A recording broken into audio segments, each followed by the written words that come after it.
When I graduated high school, I went back to Puerto Rico. I stayed there for like a month or two with my mom just to visit and stuff. And there was a kid there. He was about maybe 14 or 15. Where we grew up in Puerto Rico was a pretty bad area. But you could tell that at that point of his life, he was in the middle of like choosing a side. So it's either he's going to go left or he's going to go right. So fast forward a couple years later, and my mom calls me. She's like, hey, you remember Jon P? Like, ended up getting killed. You know what I mean? Out there. And it's just like, when I found that out, I was like, if you don't have guidance, you don't have a chance. Welcome to the Waste No Day podcast, a podcast specifically for and about the home services industry as it relates to plumbing, heating, air conditioning, and electrical. More than a podcast, Waste No Day is a credo, a determination, a mindset. It is a never-ending discipline. It is a refuse to lose pursuit. It is a wake-up call every morning to waste no day. Now here's your hosts, Brian Burton and Nate Minnick.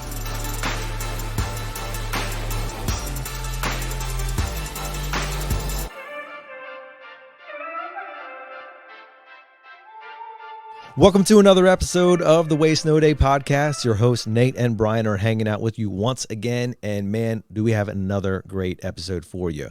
We are actually, and not necessarily intentionally, turning something from a 1 episode into a 3 episode series. Yeah, 3-part series. So we had none other than Jon Perez on the show last week. And it kind of came up in the course of conversation that his best friend, Brandon Hernandez, played a big part in his life. So we decided to get him on this week. Actually, Brandon decided to get himself on. Okay, Brandon decided to get himself on. He just texted me after hearing John's episode and said, when can I record? And he ended up in here, 3 hours later on the studio couch it ain't recording no the thing. episode. Yeah, no problem. And sure enough, Brandon's brother, Mr. Billy Alfaro, is going to be on next week. So we kind of took something from 1 episode, 1 week to 3. And we're really excited to have on the show today Brandon Hernandez. And it's not every day, Brian, that we bring on an ex-employee. Ooh, I just kind of let it out of the bag there. Yeah, it's not every day because it's never happened. But we're excited to have him on, and we're going to be talking with him about his story and so much more. Before we do that, as we always do, we're going to break some stuff down for you, and Brian's going to have our quote. He who sweats most in training bleeds least in war. Greek proverb. Yeah, unless you're the guy running first with the gun, Yeah, that you might bleed pretty much. If you sweat most, maybe you won't be on the front line. But that, more than anything, well, I'd say it's twofold. It's a nod to our technicians who are going through some pretty rigorous training right now as a result of the guest presentation trainer, Gene Slade, that we brought in a few weeks ago. We've been really running with the material and kind of blending it into our own current material and really doing some hardcore training and a lot of role playing. And the guys are really taking it seriously and running with it, and they're improving as a result, wildly improving as a result. And also because Brandon Hernandez is not only he came out of trade school and trained very hard to become a plumber and got into his own truck very quickly. I mean, nearly record speed for our company, which we're a company that puts guys into their own trucks fairly quickly anyway. And certainly I've spent my management career trying to speed that process up so we don't have people coming out of trade school or wherever they're coming from looking down the barrel of 3 to 5 years before they're in their own truck. Now, does that mean they're going on call and running all kinds of various plumbing and HVAC and electrical situations? Not at all, but they might get to start by running maintenance calls much sooner than they normally would at most companies. But through rigorous training, Brandon got himself into his own truck very quickly and then left here to go be a police officer and had to go through the academy, which I imagine is physically draining and takes a lot of sweat and personal accountability. And then he went and decided to join the SWAT team and had to go through what it takes to get him there, and I'll let him tell that story. But be it training in your career in the trades or training in your career in law enforcement or what have you, the people who train the most perform the best. That's just 100% accurate. And we can see it when we role play our presentations in here. It's not 90%, it's 100% accurate that the men and women who train the most and who flawlessly execute their role play, like they've been doing this in their mirror and their truck and at home with their spouse or their kids or their friends, they go out and make the most money. The ones who train the hardest bleed the least. It's just all there is to it. Yeah, it's good stuff, Brian.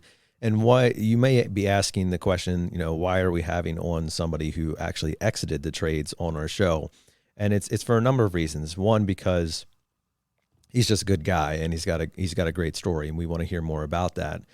Two, his life, his decisions have had impacts upon others who are still in the trades. And three, it illustrates the concept of building upon layers, building upon foundations, or you might say grow where you're planted, because you never know when you might move into another industry, another area, another position, and be able to use the things that you've learned in that previous spot for what you're doing now.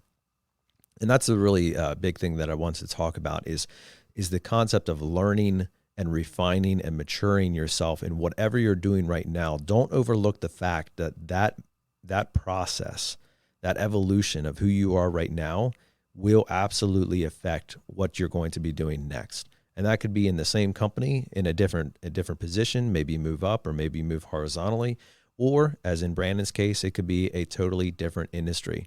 But as I'm sure we're going to hear in his story today, the things that he learned, not only in school and what that whole process was, but getting into the trades, getting in front of homeowners, dealing with difficult situations, making some mistakes along the way, I bet, and everything that goes into that. The things that he learned in that whole training process, while he didn't consider it necessarily training at the time, absolutely became instrumental in what he was going to become eventually.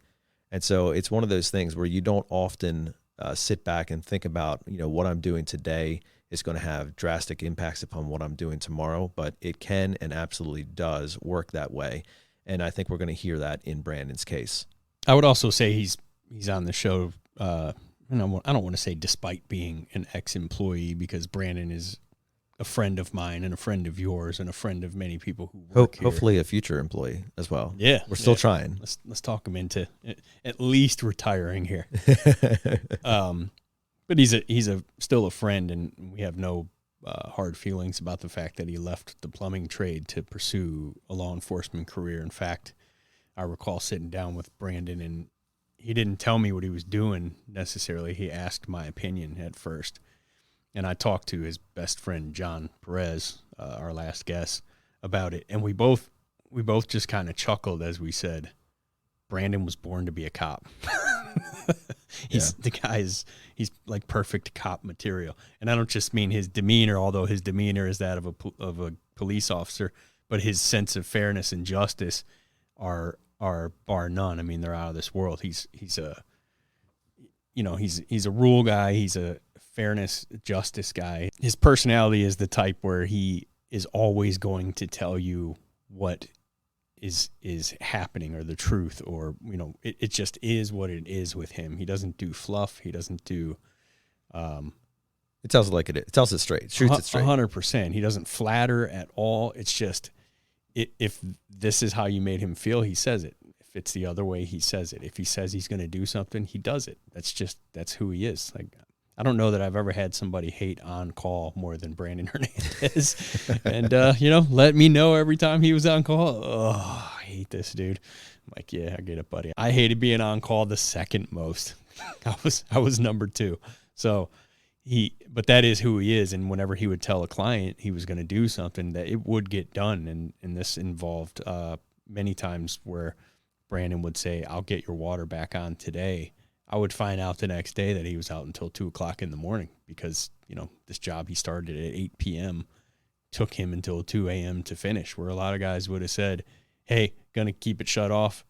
Just let you know, I'll be back, between 8 and 9 tomorrow and we'll get your water taken care of. Nope. He would stay up, and I would find out in the morning meeting because he'd still be in the morning meeting the next day in uniform, looking crisp, and say, yeah, I said, you look tired, Brandon. Yep, I was out till 2, didn't get home till 2:45. But that's just who he is. If he said he was going to do it, he was going to do it. And he's, probably makes a fantastic police officer. Yeah, and that's where we're going to leave it. So we are excited to put Officer Brandon Hernandez in your passenger seat.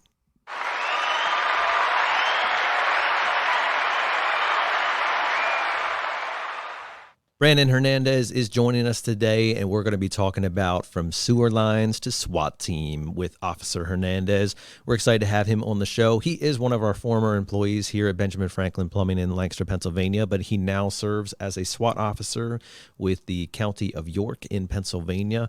With that, welcome to the show, Brandon. Thank you. Thank you for having me. Great to finally have you on. Great to have you here in quote-unquote studio. That is my office that you've been in countless times back when you used to work here. Very last minute, but we'll take it. Yeah. Absolutely. Now, full disclosure, Brandon actually is not in the trades anymore. What are you doing right now, Brandon? So I'm actually a police officer now. So I've been doing that for about 3 years. And then I just recently graduated from SWAT school. So that's where I'm at now. From what school? SWAT school. SWAT, as in Brian didn't. Colin Farrell. He doesn't know how to spell that. Special weapons and tactics. SWAT. Yes. There you go. Yeah, I guess all the cool, fun stuff that you get to do as a police officer. Go on. So I haven't experienced anything yet, but we'll get there. All right. That's awesome, man. Yeah.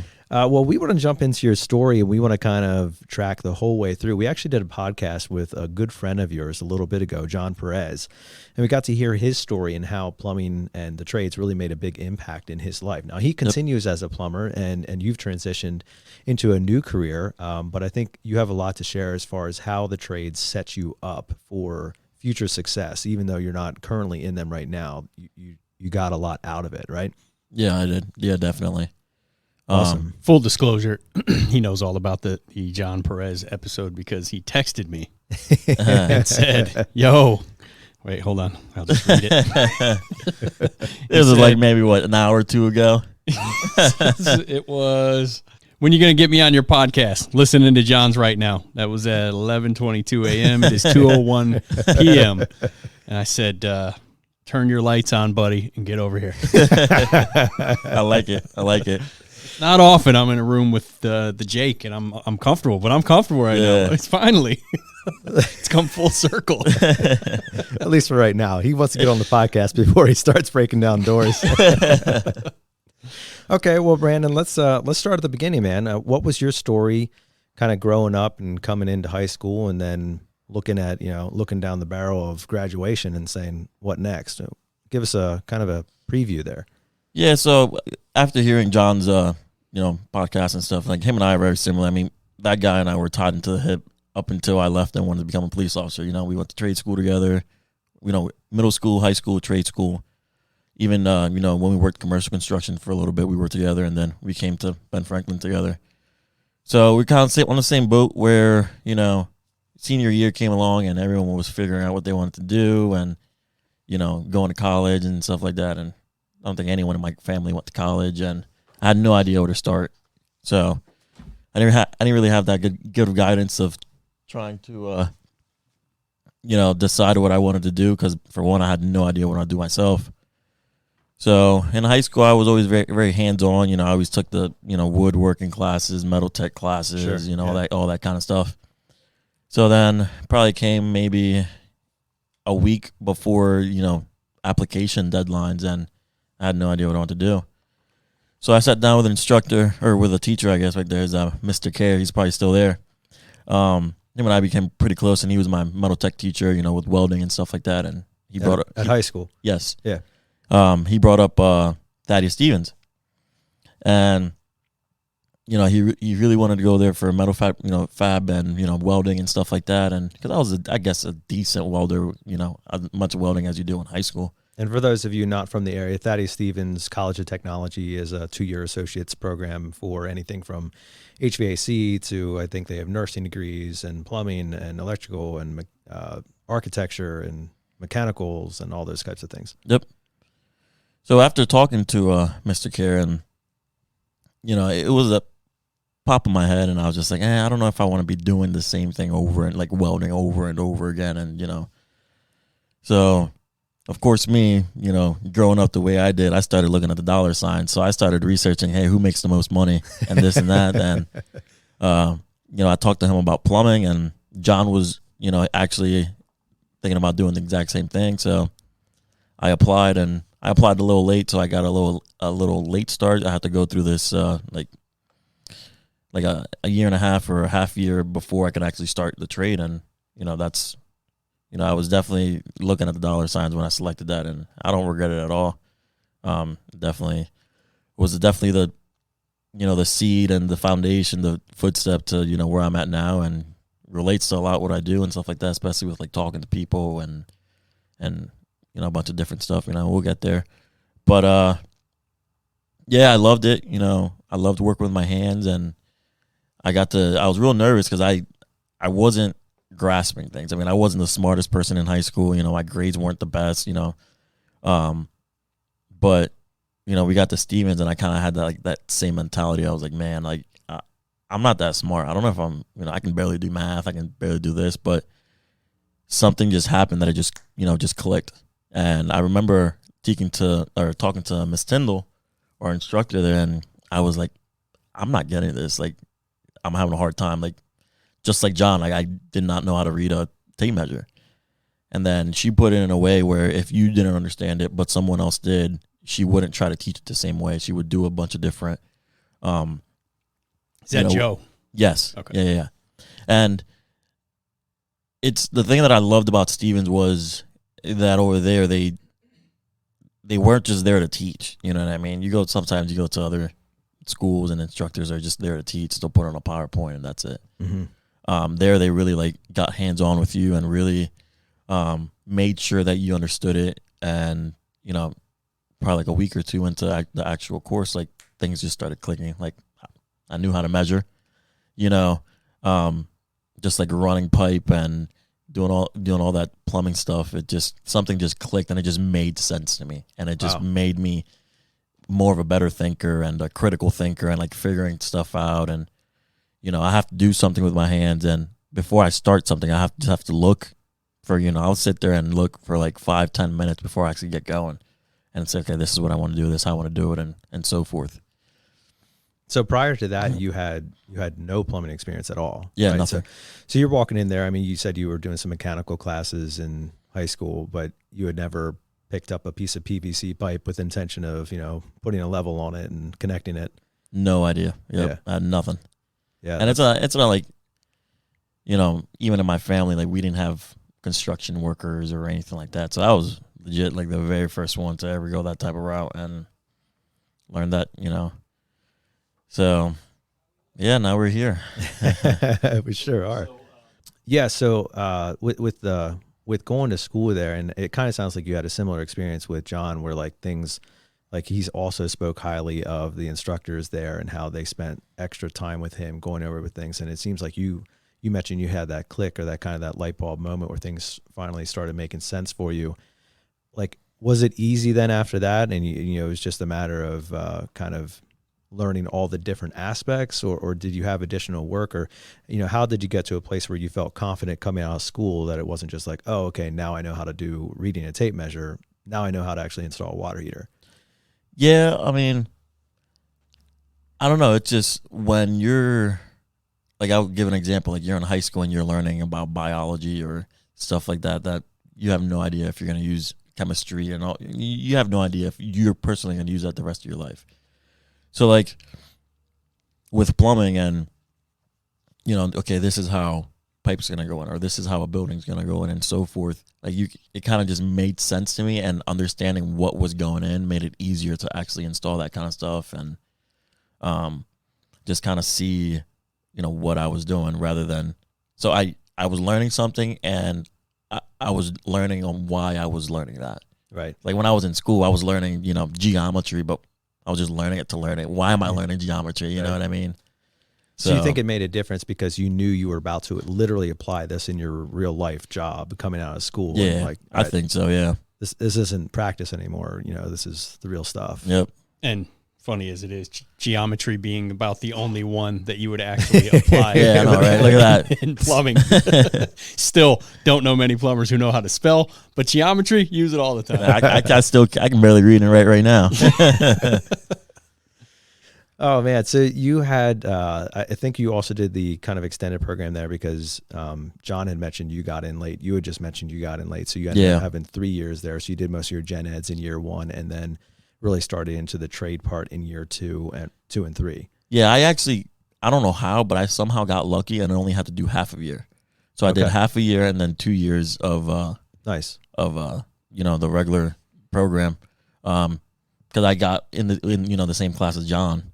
And he had to do that full year, and I don't know how I managed to get half a year of just doing gen eds, and then. Well, mechanically speaking, it totally makes sense.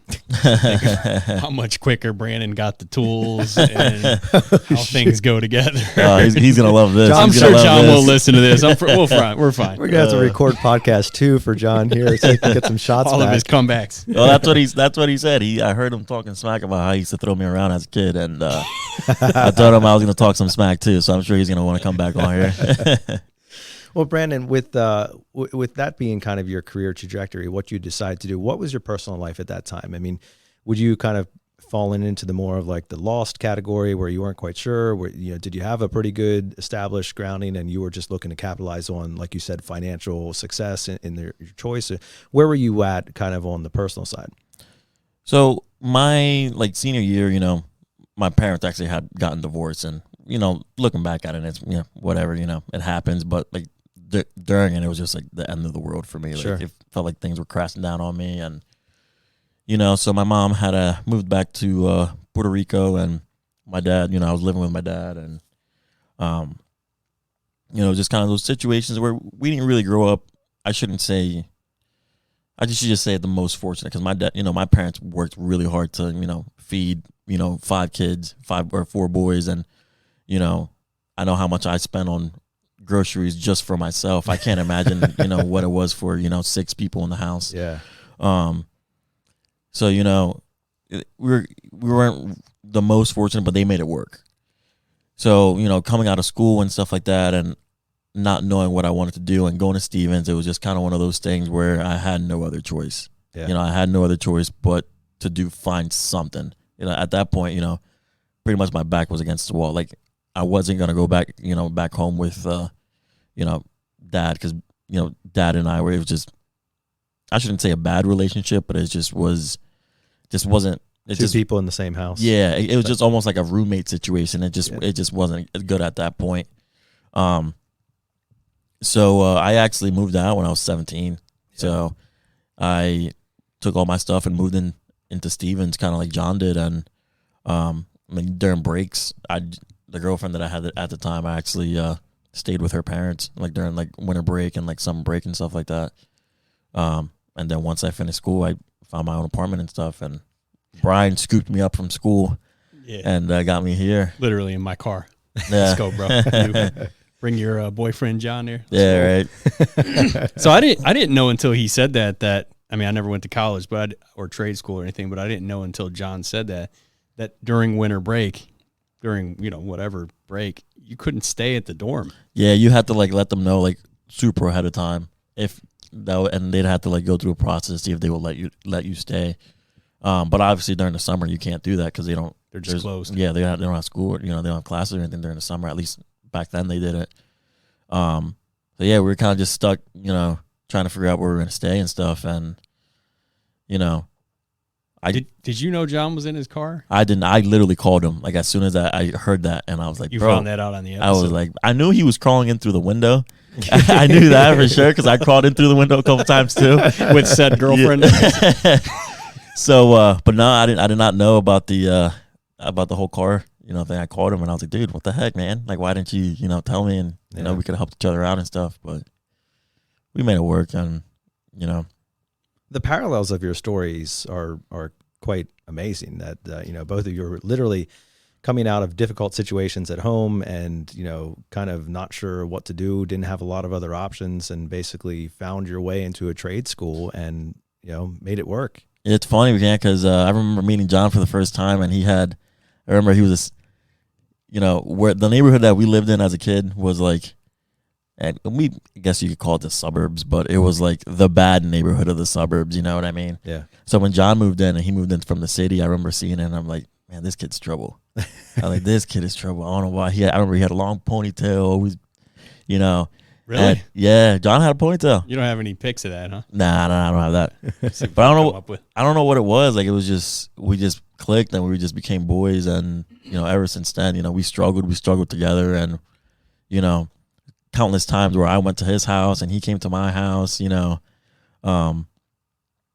So yeah, we're just super tight. And, one of my other brothers pretty much.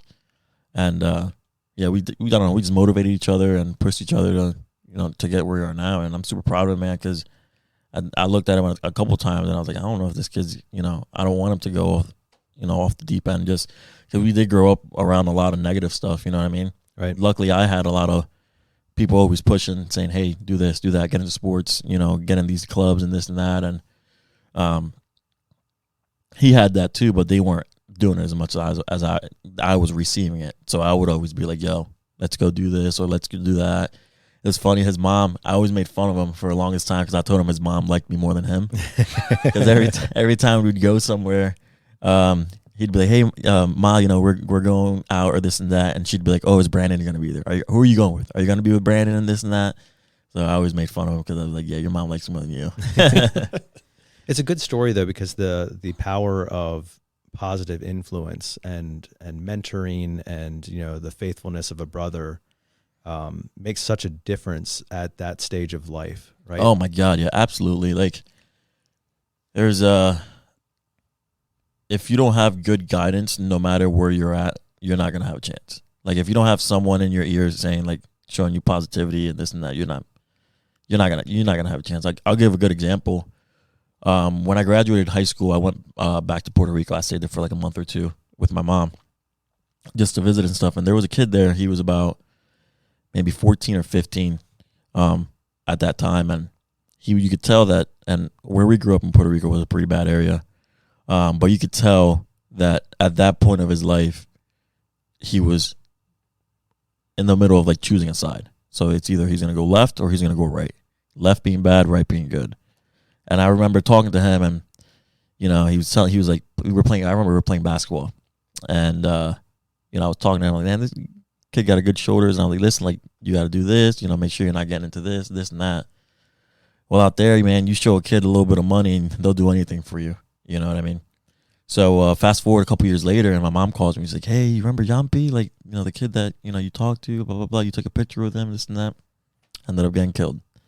You know what I mean? Out there. And it's just like, when I found that out, I was like, if you don't have guidance, you don't have a chance. Because especially when you're around all that negative stuff, it's going to be hard for, anyone to get out of it. So whether it's you see something on TV and they're like, oh man, I kind of want to do that. Or you have people around you saying, hey, you got to, this is what you got to do. Or you got to find something positive to do to try to keep you away from that negative light. I mean, you don't have a chance, man. Yeah, so John, and I guess maybe this will allude to part 3 that we have not talked about whatsoever, but maybe we can get Billy in here this evening. Yeah, right. John had told me kind of off mic at another point that Billy was a good role model for the two. Oh, absolutely, man. That's my older brother. Man, that kid has been through hell and back.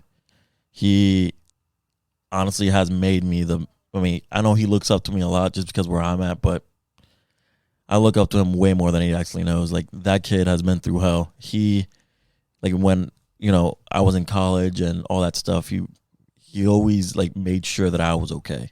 Like, he worried about me more than he did himself. And that there's stuff that he can talk to you about that, but he went through hell. And he was definitely not in a good spot, but while, trying to take care of me and make sure that I was getting where I was getting. And he wasn't, there himself. So when I saw him and where he was at the point last year, whenever he was, when I texted you, and I could tell he wanted something better. And I was like, and we kind of started off jokingly. I was like, dude, go work with John. Go to Ben Franklin. And he was like, whatever. So as soon as John started talking, I was texting you. I was like, because you know me, I'm always texting you like, hey, I got a good person for you. But I was like, listen, my brother, he's hungry, he'll work. And I'm glad, man. He's gonna do good things for you guys. Seems like he seems like he's loving it. You know, he was kind of like me, we're up and down and stuff, but he has definitely way more motivation than I did when it came to the plumbing side of it.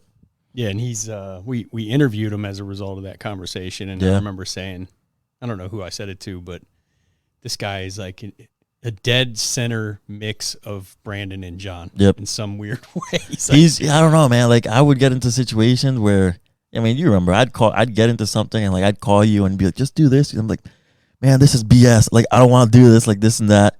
Billy, no, man. Something happened to Billy, and Billy just cool. Like, he's just real chill, real relaxed, and real like, all right, whatever. We'll get the next one, or we'll this and that. Or he'll call me and be like, yo, you won't believe what I did today, or this and that. Or he'll be like, I got into something today. I have no idea what I was doing, but I got it done. He's like, I got it done. So, he's definitely he's more positive, and he's gonna do good things with you guys. Nate, go ahead and add in before that part for the service manager, Ed, earmuffs.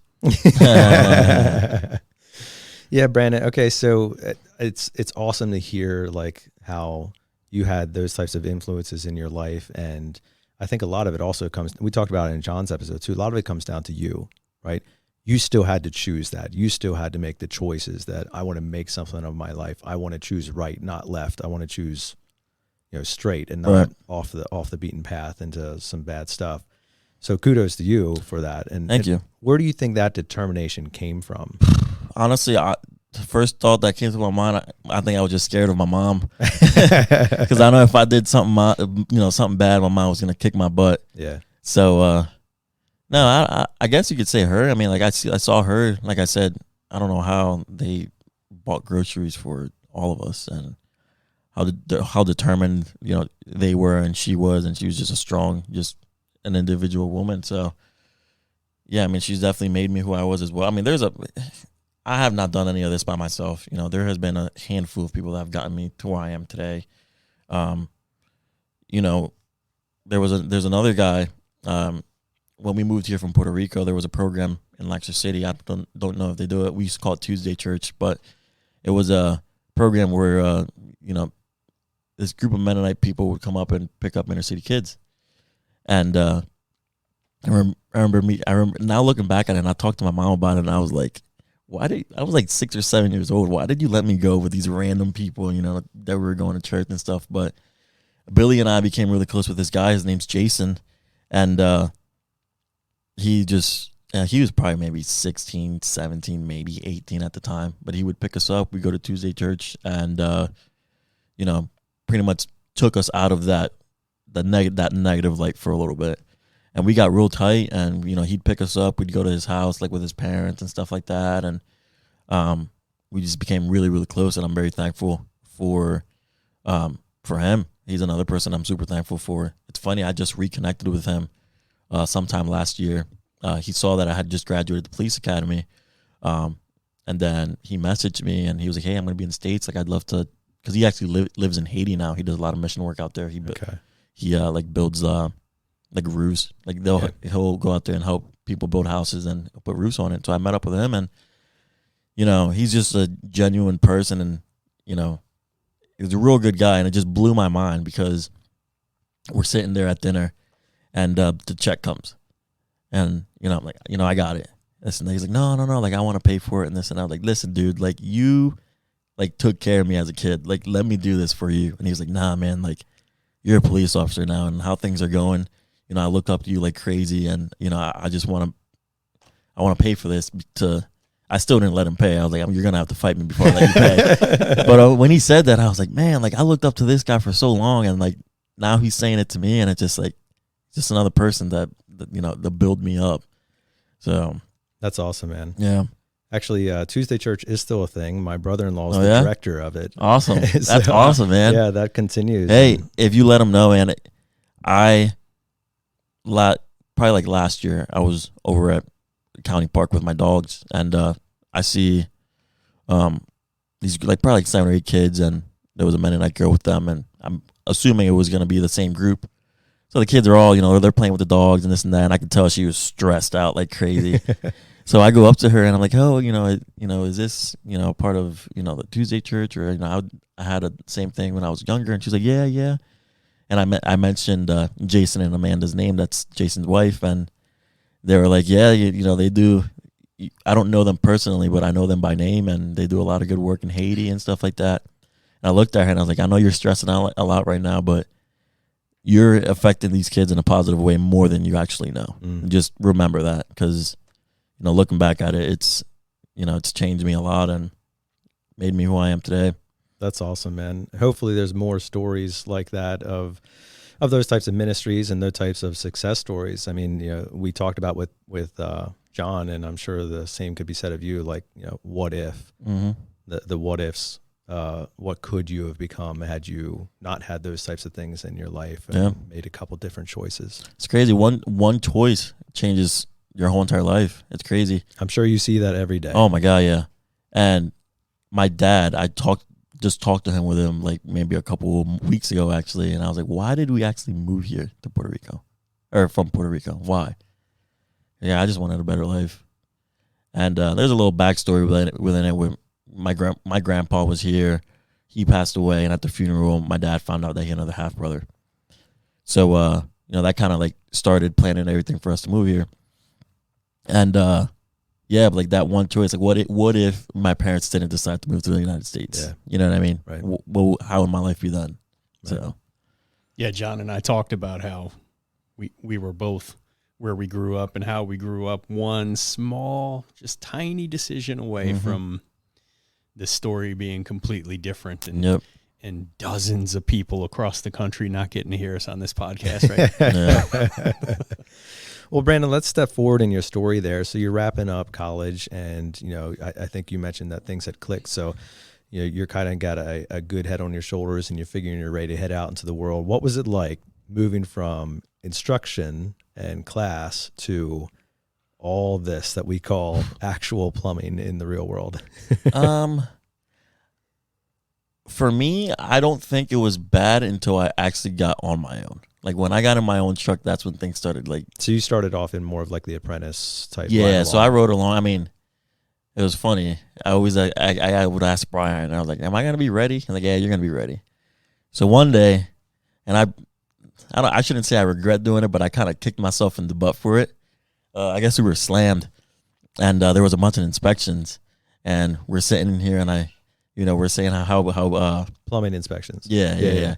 So I remember standing at this window right here, and Brian was talking about how busy we were with like inspections, and we couldn't run inspections. And jokingly, I was like, "Yeah, I'll run a couple inspections by myself." Don't say that to Brian. And he was like, "What?" He said, "What?" And he was like, "Yeah." Like, and I was kind of joking. That day I was in the truck, and I never got out. Yep, I never got out. He was actually in my car at the time with the tool bucket in the back of it. Cause he hit it. One thing about bringing in that was clear and obvious was he was never going to say I'm ready, but there was nothing you could give him that was going to break him. Damn. There was nothing where he was going to be like, I'm throwing my hands up. I can't figure this out. I'm going home. You figure it out. And we know, Nate and I, from vast experience, that there are plenty of people out there who will hit a problem that's just too much for them. Some people it's not much of a problem. Some people it's a big problem. But it was pretty obvious that Brandon was going to figure anything out. And mechanically speaking, that stuff just came naturally to you. You were very good mechanically. We could be sitting with a water treatment trainer in the training room, and you'd be getting very little of what was coming at you, but put it in front of you and say, put this together, take it apart, man. That just happened fast. Yeah. It's crazy. It's crazy you say that, though, because that I still feel that way. You know what I mean? Like, even with my job now, sometimes I'll get in a situation, I'm like, how am I going to do this? Or what's going to happen next? But you just pull the wrist behind the back. Somehow it stops moving, right? Somehow, I don't know. I just figure it out. You know what I mean? Even growing up, when I was fresh, you know, I had to pay bills and stuff like that. I had no idea how I was going to do it, but somehow I just figured it out. You know, like I said, I had no other option. So it was, you know, I don't know. I just never looked behind me. I just saw, you know, something forward, and sometimes I kick myself in the butt just because when I'm the type of person, I want something, I want it now, and I'm not going to stop until I get it, which is good and bad at the same time because it drives you insane sometimes. So, So how many years did you work in plumbing then, coming out of school? I think coming out of like after Yeah, so you Thaddeus, graduated college and then you came to work with us here in Lancaster. I think I was here with you guys maybe a year and a half, Okay. year. And then I worked on, so I would say maybe 2 years, two and a Okay. half years, Yeah. maybe 3. I'm not sure. So Probably 3 within like working through the summers in Thaddeus and stuff like that. Probably close to 3 years. So in that 2 to 3 year, I mean, what were some of the takeaways that you gained? Because, and we're going to step into your next career here next, but what were some things that formed you? That chiseled away the rough pieces. What was it about 2 years in plumbing that you remember and recognize as making a difference? Just thinking and just being able to look at a problem and figuring it out, and like give an example of what that looks like. Well, even okay, yeah, and definitely do that. But even knowing there's something missing in this generation and maybe even the previous generation where they almost have this thing where if they don't know how to do it, they can't know how to do it. And yeah, learning that just via text message with your supervisor, you're figuring out a problem and learning how to put something together you've never done before. There's a real experiential critical thinking training in that. I think maybe is taking the first step and doing something like that, because I know how I can relate to it with plumbing is the first time you do something. Like I remember talking to you about replacing a toilet. How long did it take me to replace my first toilet? It took me a while, but it's because I never did it before. I think you're still not finished. Yeah, right. Still haven't caulked it. But then I got to the point where, I was probably one of the only guys that kept 3 different types of toilets in my truck, and that's all I sold. It was just toilet. Yeah. It took me longer to unpack a toilet than to pull one and reset one. Wow. So I think it's just making that first step into doing anything. Sometimes I feel like people are afraid to do something just because they haven't done it before. But then once you keep doing it over and over again, you're obviously gonna, with anything, practice makes perfect, I guess. So I guess that could be the issue. Maybe is just starting and just taking that first step and doing anything that makes it hard for, my generation or previous generations or anyone in general, is just taking that first step and not being afraid to make a mistake. I mean, how long was it before I flooded the house, Brian? It was first year. First month, I think it was. Was it really? Yeah. Was it the toilet leaking down? No, it was a Oh, that was Matthew. CPVC. Matthew. It was a CPVC pipe. I was replacing a bathroom faucet, and when I went to pull it off, the ears got, or the look at that. It's been a while since I worked in plumbing. I don't remember The second floor townhouse. the connection to the valve. It was the townhouse in Marietta. Yeah. It got hooked around the ears after I had disconnected it. So when I pulled it, it broke the pipe right off of the joint. And I never told Brian this, but I'm sitting there and I heard a snap, but then I heard like the water running. Well, I thought it was just the AC that kicked on. So that water was actually running for like a minute straight before I actually realized that it was water running. So I run downstairs and I see water pouring from the kitchen sink or kitchen ceiling. And I'm like, oh, man, this is bad.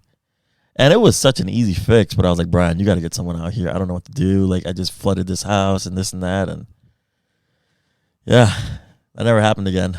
And I came out. Yeah, that's when we sent him to the academy. Yeah. What did you learn from that? I mean, certainly you had a frustrated client at that point, right? Yeah. I guess just to gather your bearing, even though I didn't do it, just whenever something happens to you and it's not how you expect it, just keep your bearings and try not to lose, your thought. I was a lot younger back then, and if that would have happened to me now, it's just whatever, go downstairs. I know exactly what to do, turn off the valve, whatever. But because I remember Ed came out and we pulled the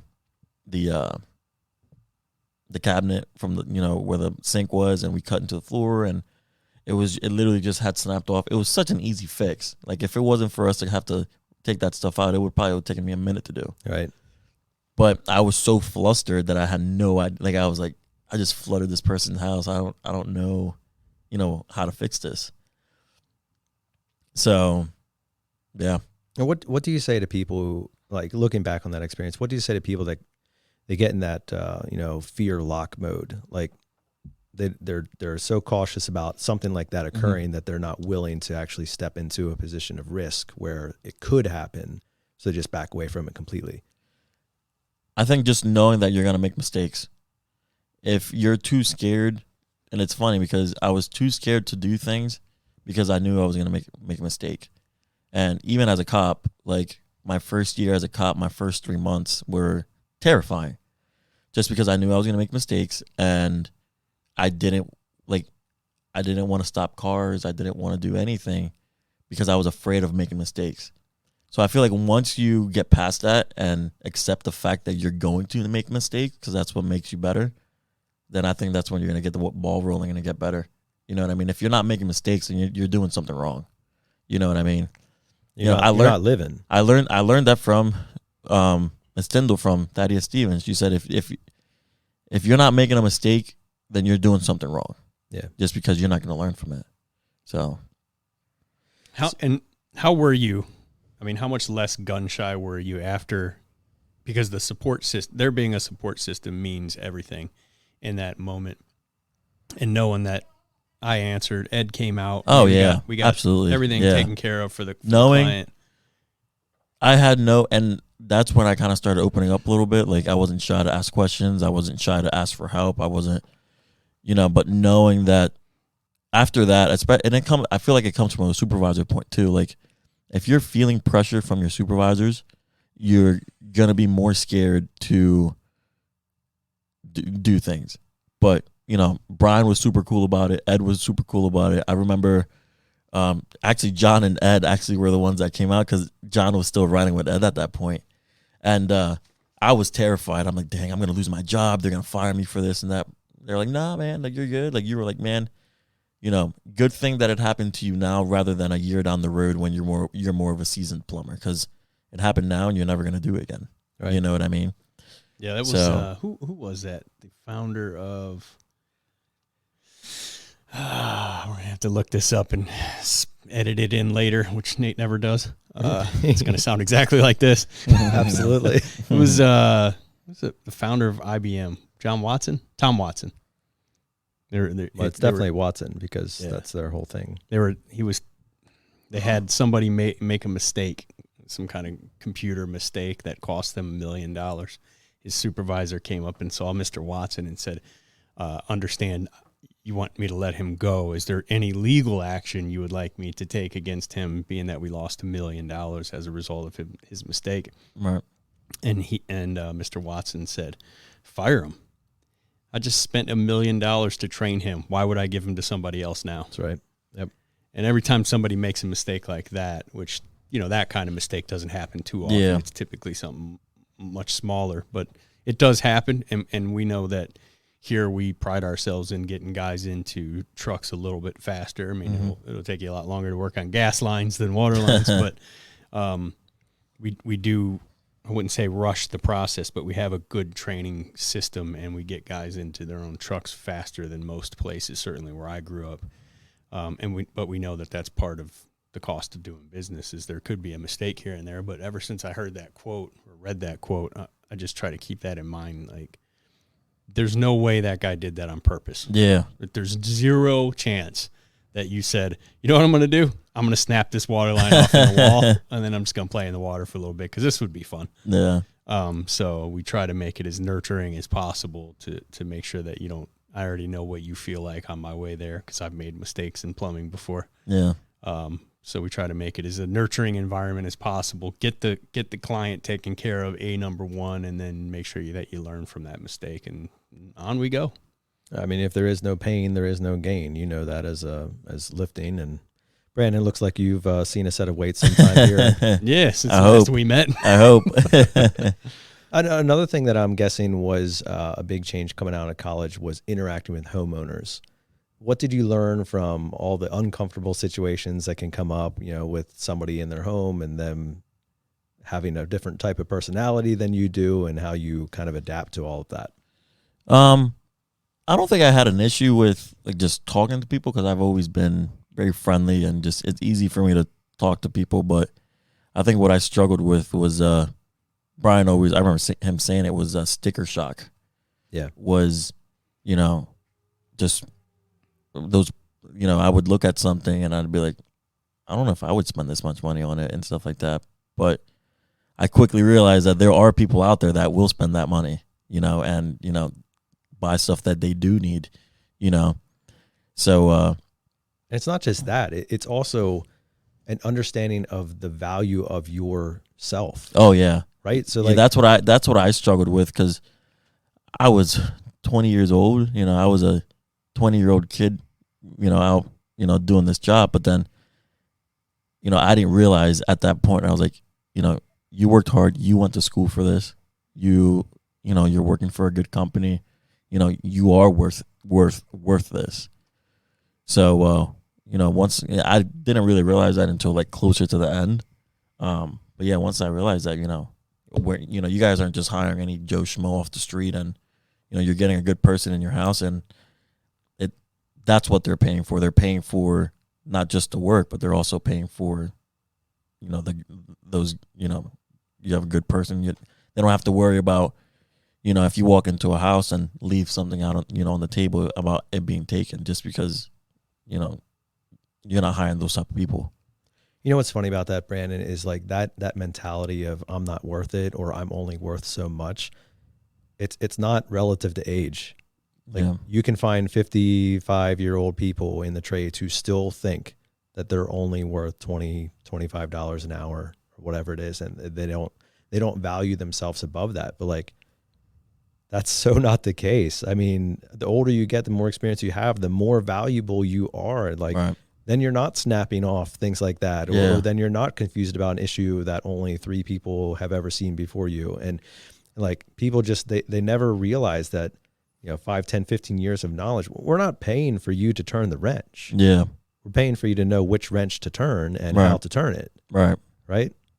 Right. So like, yeah, it's amazing that still exists. And if nothing else, this podcast can continually remind people in the trades that you are valuable. What you do is valuable, and are underpricing yourself right now. Oh my God. And not to shop out of your own wallet, as Gene Slade put it, which were what you were just saying. You were fresh out of college, and your first full year in a truck, just now making a decent income for the first time, and you're going to see people who have been in their career for 35 years, and they're like, they got the money. You show them how they can enjoy their water system more. It's like, do it. Don't even tell me how much it is. How many times did you hear that? I don't care how much. Yeah, there's been so many times where, I remember you telling me, just do this, just telling you, just do it. And I'd be surprised, I was expecting this, but then they were like, let's go with all of it. Let's go with all of it. And I'm like, man, maybe Brian does know what he's talking about. Maybe. He's still not sure. He's not quite sure. So Brandon, we're gonna take another step forward here, and we got to ask the question: what made you get out of plumbing? I don't know, man. Sometimes I'm just like, I'm gonna go back and become a plumber. Nah, I'm just kidding.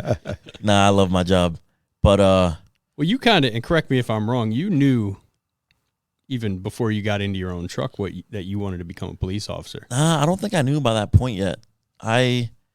So out of high school, they say, what do you want to be? And I was like, I'm not the brightest, whatever. And I was like, I think I'll be, go out and become a cop. I had no idea where to start. I didn't even know that you need to be 21. So that's why I went the Thaddeus way. And, once I did that, and I kind of, pushed being a police officer off to the side and wasn't really interested in it anymore. And then I started working in plumbing. And then at the time, my girlfriend's dad just had become a police officer. So once I started working for a little bit, and each year during the job fair at Thaddeus Stevens, the state police was there trying to recruit people. So I would always talk to them. And I was like, you know what? If plumbing doesn't work out, I'm going to become a cop. I'm going to become a police officer. And I don't know what it was, man. It was just, I loved working here, and I loved the money, and I loved the environment and stuff, but I just didn't feel right, not just because I didn't like it or just because, I definitely didn't love being on call. That's for sure. Nope. But had no problem talking about that. Yep. But I don't know. You had an inner calling. It sounds. Yeah, I don't know. It was just everything was going so right for me at that point. Like, I was making good money. I bought a house. I bought a house at 21 years old. That was thanks to this job here. But just something inside of me was just like I'm a huge person that lives off feeling, and just the feeling wasn't there. That's what I couldn't see myself doing it for the rest of my life. I can see myself maybe not on the street, but working in law enforcement the rest of my life, if that makes sense. So I think that's where the huge difference was. And then when my girlfriend at the time, when her dad became a police officer, and I saw how much he loved it, and all the stories he was telling and stuff, I made the choice of, and I was like, you know what, I think I'm gonna pursue this. And I still remember, and I'm so thankful, so thankful for this, Brian. But I still remember when I sat down, and at that time I wanted to go into the state police. And I sat Brian down, and I was like, listen, man, this is where, like, I'm gonna be honest with you, like, this is where my head's at. And he was nothing but like motivating with that. You know what I mean? Like, even though he knew I wanted to leave, he was still motivating me to do well in this job and like do good and stuff like that. And I think my last 3 months here were probably, because I hit a really dry stage, and I think maybe like my last like month or two here was probably like the best that I had. Yeah, I remember us discussing what the academy was going to mean. Because when I put my 2 weeks in, his head almost blew up because how well I was doing at that time. Oh yeah. And so yeah, there's actually I was so determined. Like I said earlier, I'm the type of person where when I decide something that I want to do, and I know that's what I want to do, I want it now. Right.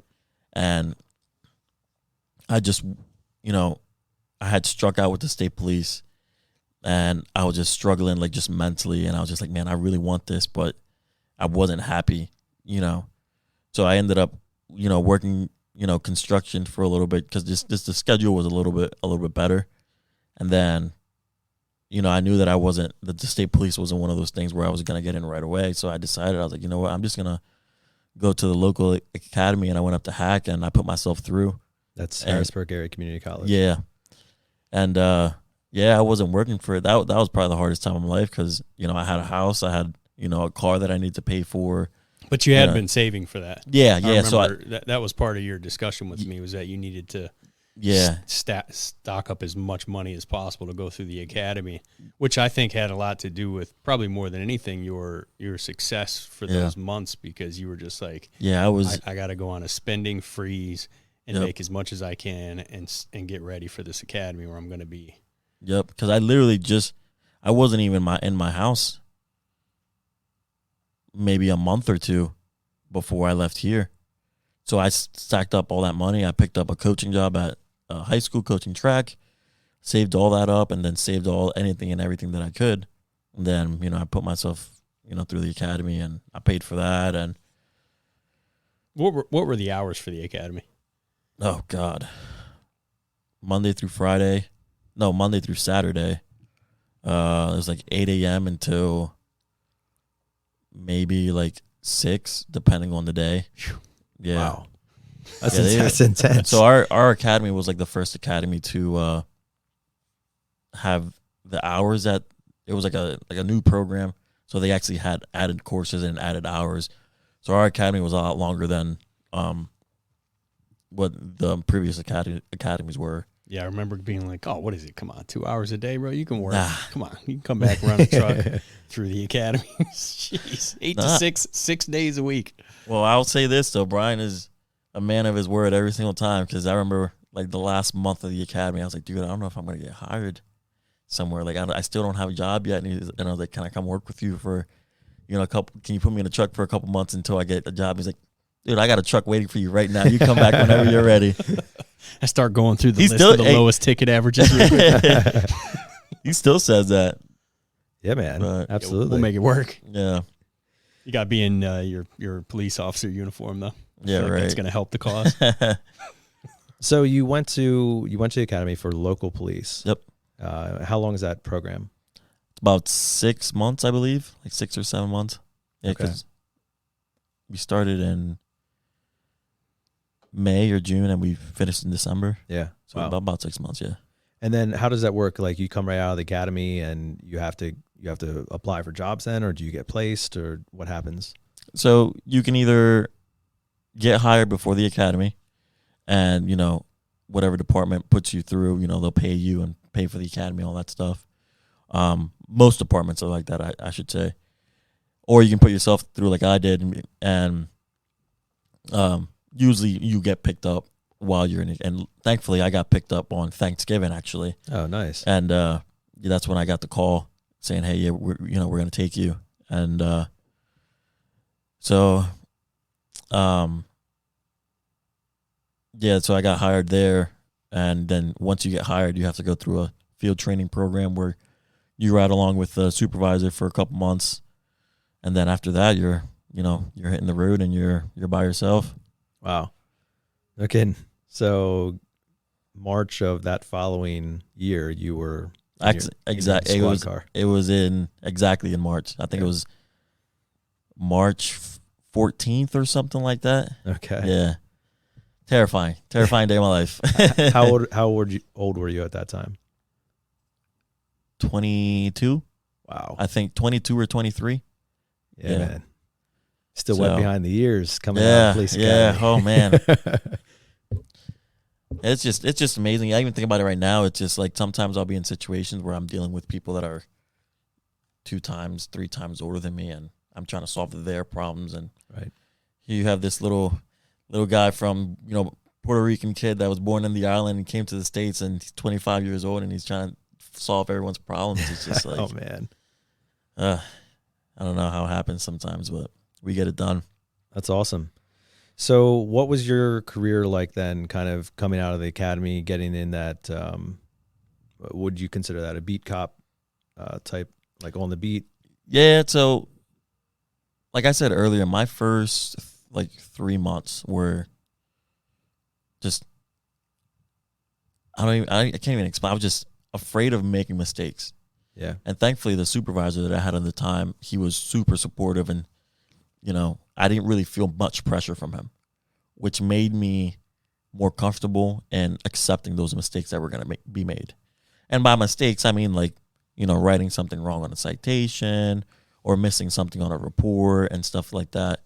So once I got, over the fear of, making those mistakes is when I started, getting into things and, pulling more cars over and just being able to talk to people without showing them that you're new and fresh. Right. There's nothing worse than being a fresh cop on the street and someone just seeing you and you're like, oh, look at this guy, he's a rookie. Because then they try, walking all over you. Right. That's not a whole lot different than being a new tech. Exactly. With the engineer type client. Right? And it's just body language. And I love that stuff, man. Like just looking at people's eyes. And it's crazy. I went to a course where it was an interview and interrogation course where he was talking about, the way the body reacts and how people are and how when you feel comfortable or uncomfortable, you're crossing your legs and doing that. And I'm like, this is the exact same stuff that Brian was talking to me when he was like telling me, like, wow, there's not much of a difference. Like everyone really is like, there's just involuntary cues that the body gives whenever you're in awkward situations, or whether you're lying or you're telling the truth, nervous, scared, or whatever. Like your body just does things that you don't even know. We got to start recruiting out of the police academy, man. Yeah, these guys know their stuff. No, dude, when we were learning that stuff, it was just like, man, I've already learned this. Like, I remember you always sending me stuff, videos and stuff about that kind of stuff. And, yeah, it hasn't changed. Like, I love, you can just tell a lot by the way someone is and the way their body reacts to things. And it's very interesting and unique. That's for sure. So how long were you then in that role before you started pursuing kind of next level stuff? Well, I kind of always knew that I wanted to do something else. So, I love the street right now, and I love, being out in the public and stuff, but I don't see myself being on the road for 25 years. I definitely see myself moving up and doing stuff. So out of the academy, I always told myself, hey, like, I want to get a dog. Like, I want to be, canine unit. I want to do this, and that. Well, my department does not, we don't have we don't have dogs. So I kind of wanted to do something else. And one of my close buddies that I work with, he's on the SWAT team. So he was like, dude, like, you got to try out. You got to do this. Like, you got to whatever. And I was like, yeah, whatever. And at that point, like, I had to let myself go. And I was like, there's no way I'm going to be able to do this. There's no way. So normally you have to have. Nate just texted me something about coffee and donuts. Like, I don't condone this kind of humor, first off. But, yeah, I kept pushing my chief. I was like, hey, like, my chief and lieutenants, I was like, hey, once I'm eligible, can I try out for the team? Once I'm eligible, can I try out for the team? Or can I try out for the team? Eligibility is based on tenure. Yeah, you have to, I believe it's 2-3 years that you have to have one. Okay. So I think for the team it's 2 years, but for my department it's 3. I think that was just something that we had set. But after nagging the lieutenants and the chiefs, they were finally like, all right, you can try it on a little early, because by the time you graduated, you're going to be close to 3 years. So, yeah, that was last year. I started training last year in October. So probably, yeah, last year in October. And then I tried out for the team in March or May or something like that. Wow. And then school was in July, a week in July, and then 4 weeks in September, October. So what was it about SWAT that kind of rung your bell? I don't know, to be honest. Especially being in school, you're getting beat up the whole entire time and you're tired. And I'm like, why am I doing this? But I don't know. It's just like maybe like the same thing. I've always been attracted to doing things that people don't want to do. Like maybe, plumbing too. The dollar signs was definitely the most thing, but that attracted me to it. But it was one of those things where I knew not too many people were going to become plumbers. Like not too many people wanted to be a plumber. So I know it would be easy for me to get in. And it's something that not everyone wanted to do. So I guess it's kind of the same thing with this. Is like not everyone wants to do this, or not everyone can do this, and it's just that just attracted me to that. Like we had 3 guys try out when I tried out, and those were the 3 guys that I went to, the 2 other guys that I went to school with, and all 3 of us made it. So nice. So you guys held each other accountable, pushed each other through. Absolutely, man. Those guys, man, great group of guys, man.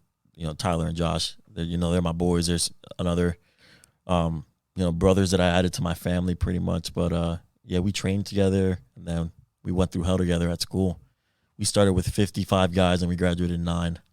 Whoa. Wow. Yeah. So give us a little insight into what that whole training regiment looks like.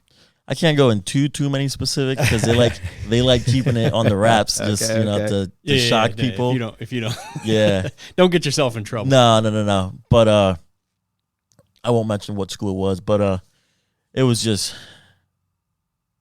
mental. Like it was more of a mental thing. Like no sleep. Like you barely slept, and you break everything down. It's all doable, but putting all that stuff together, no sleep, being tired, having I was, like I said earlier, I was drinking 4 gallons of water a day, eating like all the time. Like I was putting down maybe like between 4,000 and 5,000 calories a day. Yeah. That still wasn't enough sometimes. Wow. And just drinking just water all the time. That's awesome. Yeah. That sounds crazy. And that was because of just the physical exertion that you were being put through. Like they would literally scare you and say, if you are not eating and drinking, you will die. Wow. Like that, it was no joke. Like legit, they would make us pee in cups every morning just to make sure we were hydrated. Yeah. And just to check the color, or yeah. And it's like you were like, this is just like a chlorine test. Wow, everything correlates to plumbing. But yeah, like that's how serious. Like they, like the day of, like the first day, like they check your blood pressure, everything. Yeah, it's no joke. Like it's the hardest thing I've ever done in my life. That's for sure. Yeah, Jon was saying about what they call Hell Week is kind of the conclusion of your training, right? I felt like those 4 weeks were the complete hell. Oh, but No month. Yeah. And word on the street is you had some significant weight loss during that time. Yeah, my weight floated pretty crazy. My first week I actually gained weight, and then my second week I lost a bunch of weight, and then I stayed there for the most part. And then once I finally lost all that water weight, I probably lost like 12 pounds, like 3 days after school when I wasn't drinking 4 gallons of water a day. Probably lost about like 12 pounds. Wow. Yeah. So now you are a certified official SWAT officer. Yep. And what exactly does that mean? Yeah, I'm just pretty much on call all the time.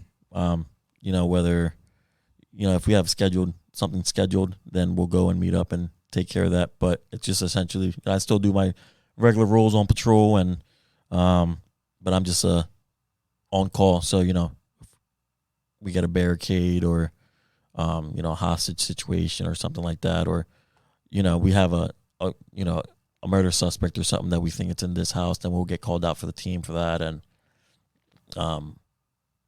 it's just an on-call. Our team's part-time.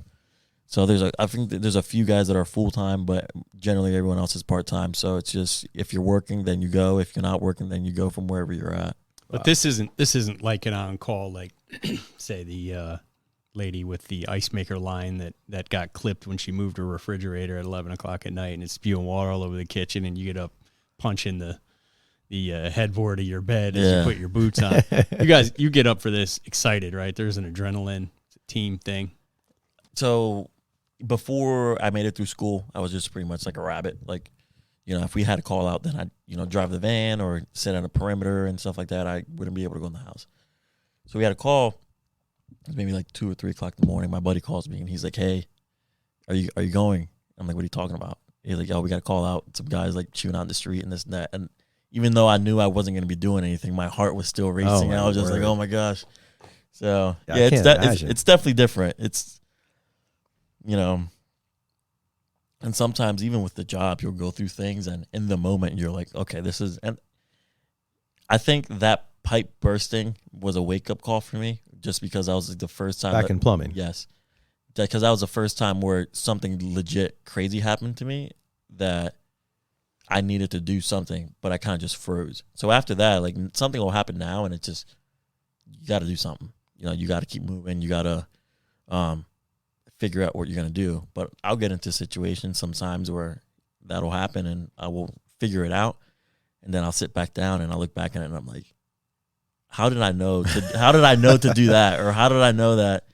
So I mean, that's part of training as a cop, and I'm sure as a SWAT officer, that to be able to eliminate distractions and focus on the problem. Exactly. Right? Exactly. Yeah, things are gonna hit the fan. You just got to be able to. That's the great thing about school, was just they made it as stressful as possible and as hard as possible, especially with like scenarios and stuff that, I get in a situation now where something minor would happen and it's just nothing because the stress level's not there. But it prepares you. I mean, you have to train.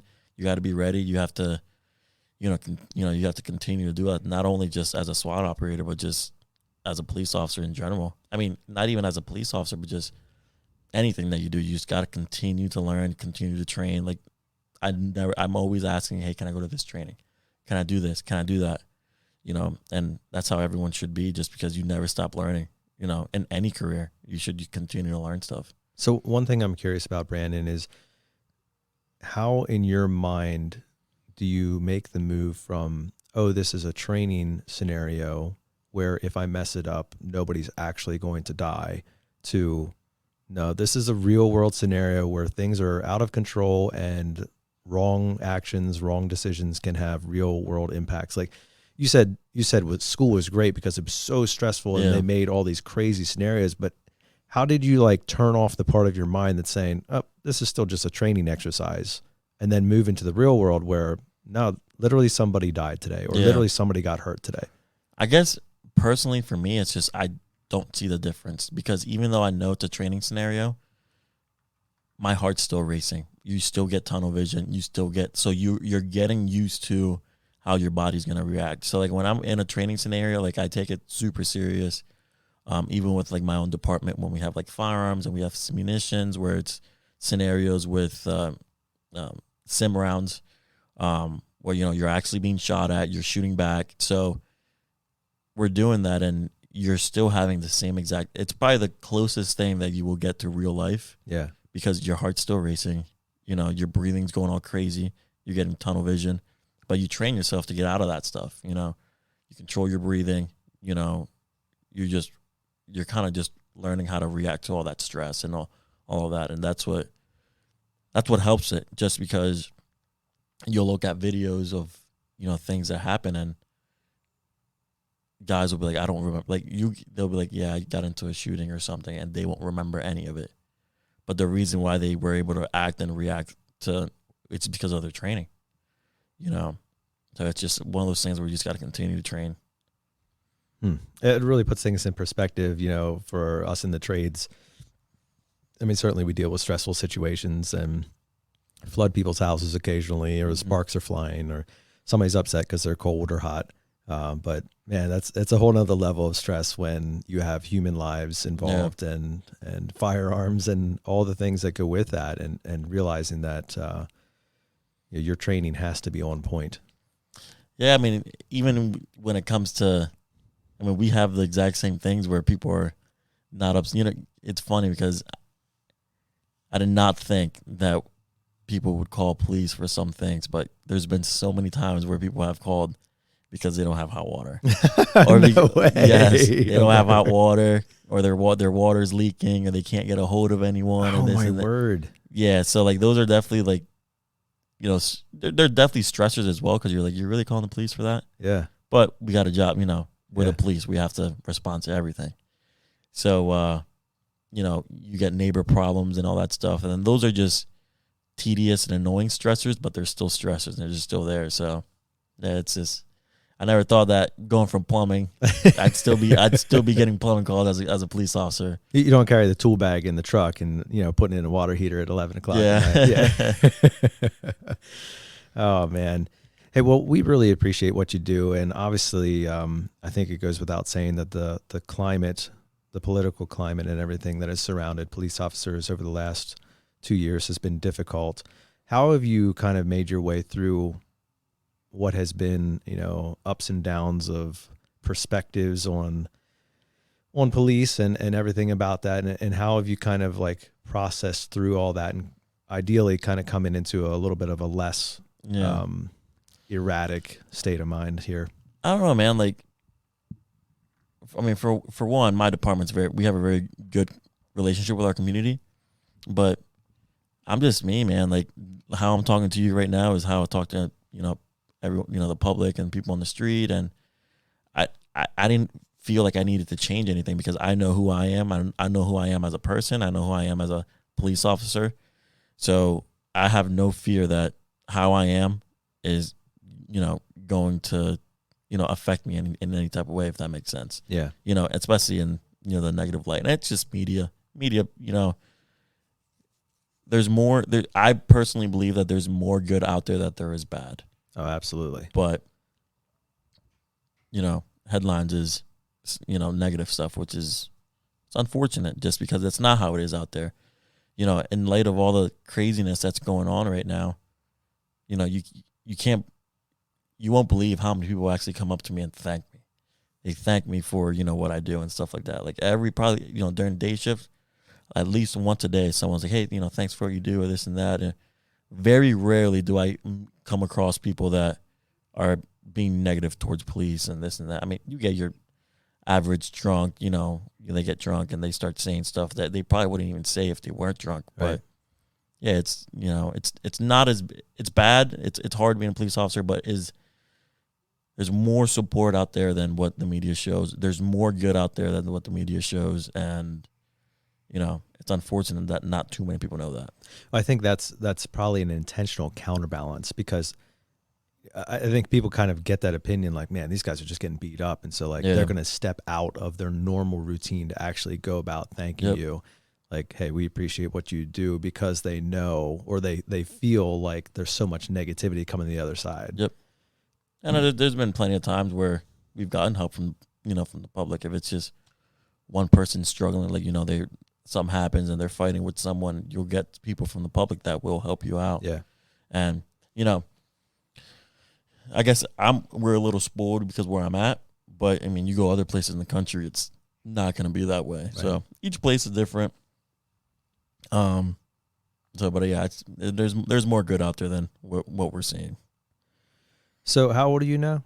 25. 25. Yep, I'll be 26 in a month. That's awesome, man. So literally from graduating college, going through trade school, working in plumbing, to on a SWAT team by 25 years of age. It's crazy, man. I did not. That's awesome. I set goals for myself, and I did not think they were going to be this. I told myself that one thing that I wanted to do was I wanted to have a house by 25. Well, you hit that goal way early. Yeah, and it's been a ride, man, but I'm just super thankful for a bunch of people, man. There's a long list. There's a long list of people that I'd like to thank, because I definitely didn't do this by myself. From, my mom, she was the number one person that I saw right away that helped me out and how strong she was, to, Jason from, Tuesday Church, to, you guys here, with plumbing, and my brother. There's just a long list of people that have made me who I am today. And there's, I put in the work, but if it wasn't for them, I probably wouldn't be here. So that's interesting, and I kind of want to bring it in for a landing here, Brandon. But with what you just said there, I mean, if looking back, what do you have to say for somebody who doesn't have a Jason, a Billy, a Brian, a mom like yours in their life, and they're, like I said, they're staring down the barrel of their graduation. They're not sure what they're going to do, and they got somebody chirping on their shoulder, telling them some stuff that they probably shouldn't get into, and there's pretty much silence on the other side, pulling them back to the good path. Yeah. What do you got to say to the guy like that who's considering his ways?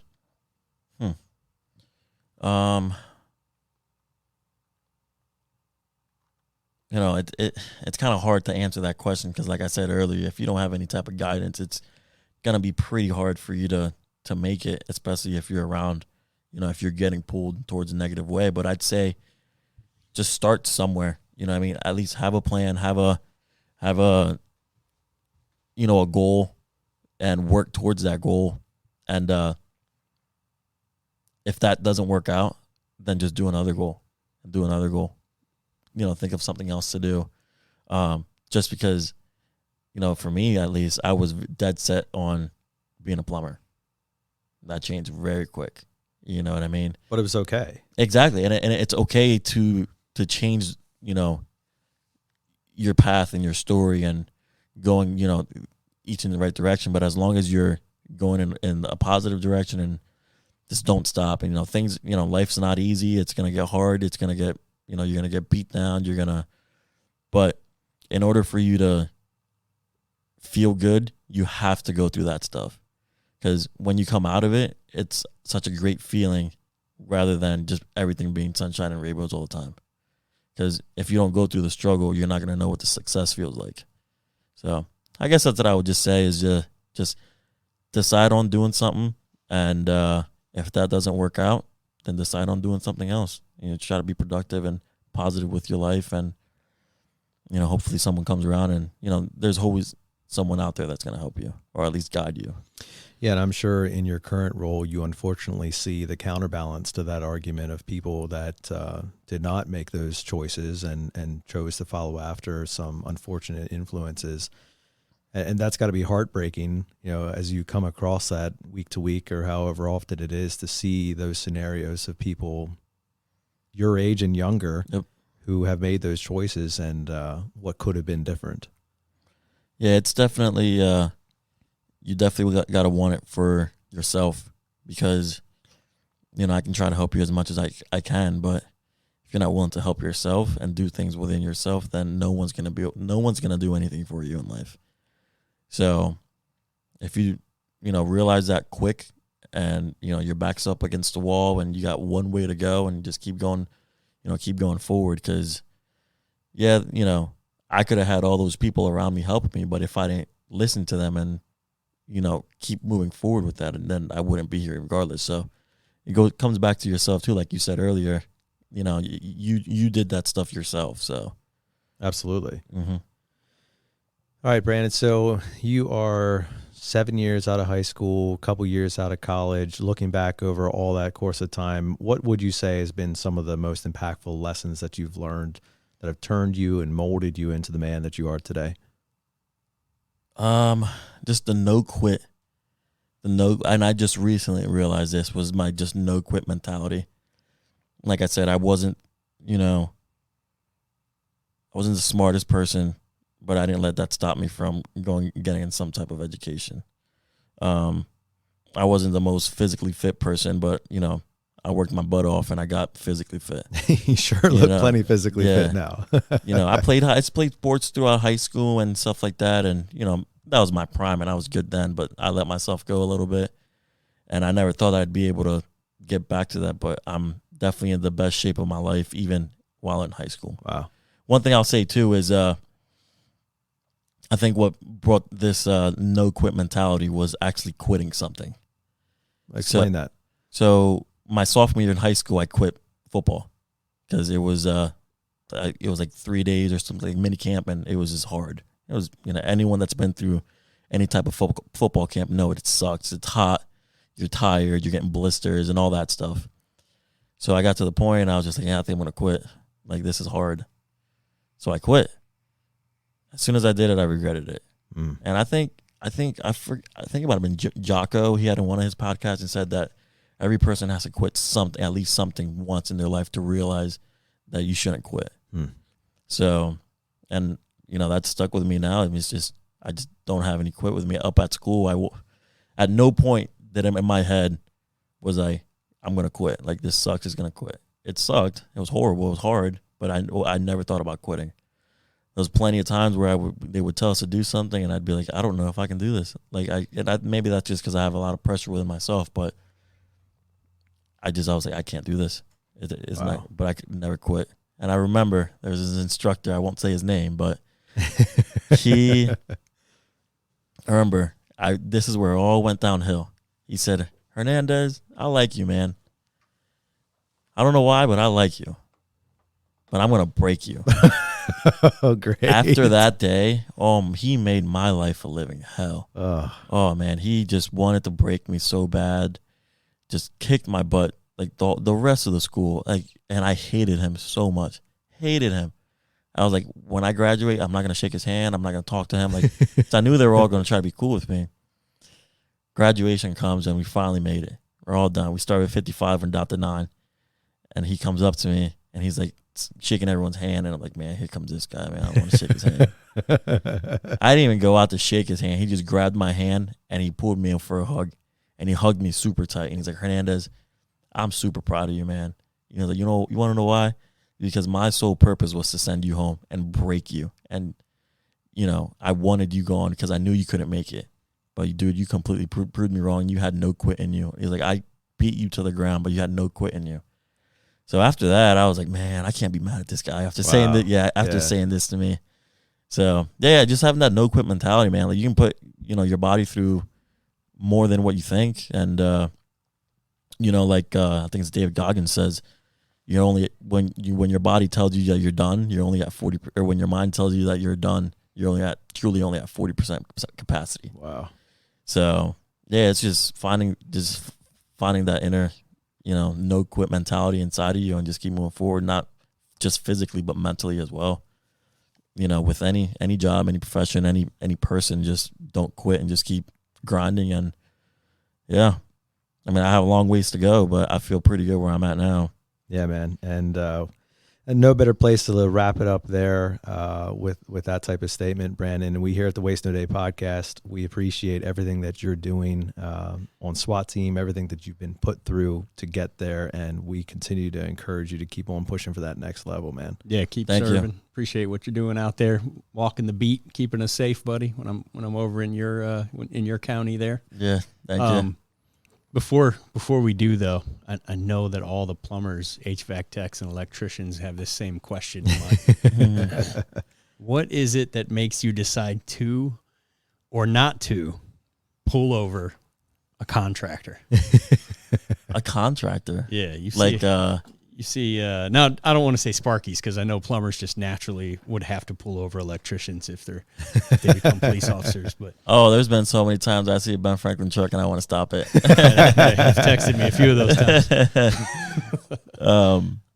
I don't know. I mean, it gets done. I stopped the contractor truck. It wasn't a Ben Franklin truck. It was just a personal truck, and it ended up being a friend from high school. Oh man, she was driving her dad's truck, and yeah. So it's a small world out there. I mean, you meet people that. So what is it though? Like speeding aside, and I know there's certain parameters you guys probably follow where if it's over this mile per hour, you got to pull them over. If it's 3 over, you're not going to bother. But if you see is there anything a contractor, a HVAC tech, a plumber, electrician can do to less likely be pulled over? Definitely texting. Oh, you're pulling them over for texting. Oh yeah, and boy should you. Yeah, probably texting. I don't know.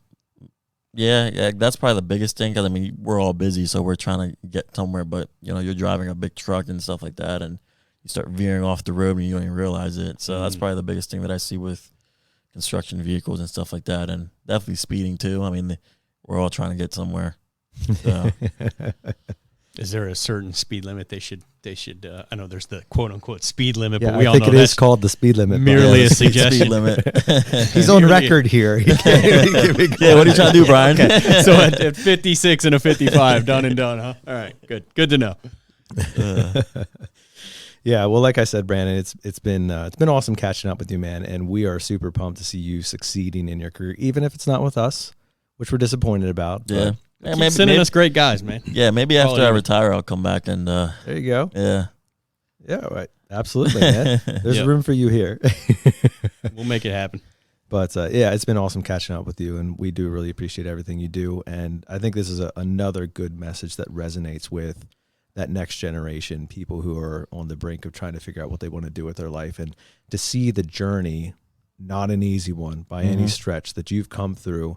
From not sure what you wanted to do coming out of school, not really having a place to go or anything to do, all the way to literally being a SWAT officer that's phenomenal, man. Yeah, I still can't believe it myself, so I appreciate it. Yeah, awesome. Just kind of wrapping up here, Brandon, thanks so much for being on the show. It's been a pleasure. We really appreciate having you, and don't be a stranger. Yeah, for sure. Thanks, you, buddy. Thank you. Well, that's everything that we have for our podcast today. It was so good to hear from Brandon Hernandez and catch up with him. He is just a fantastic guy with an awesome story, and one that we want to get out there and let others be encouraged by it, by not only his own journey and struggles, but also by his current successes and the ones that he has yet to achieve that he's pushing for. If you're looking to have that type of mentality and that, no quit mentality, the trades is a good place to refine that. And we'd sure love to introduce you to more of that. So come on by, stop in, or check in with a local contractor in your area or a trade school and find out what that's all about, because there's such a need for good people who have that mentality of pursuing more and expecting more within themselves. That's the mentality that we have here. The Waste No Day podcast is the one that we choose to promote every single week that we do this. And we hope that you're following with us, and every day that you're choosing to wake up to waste no day.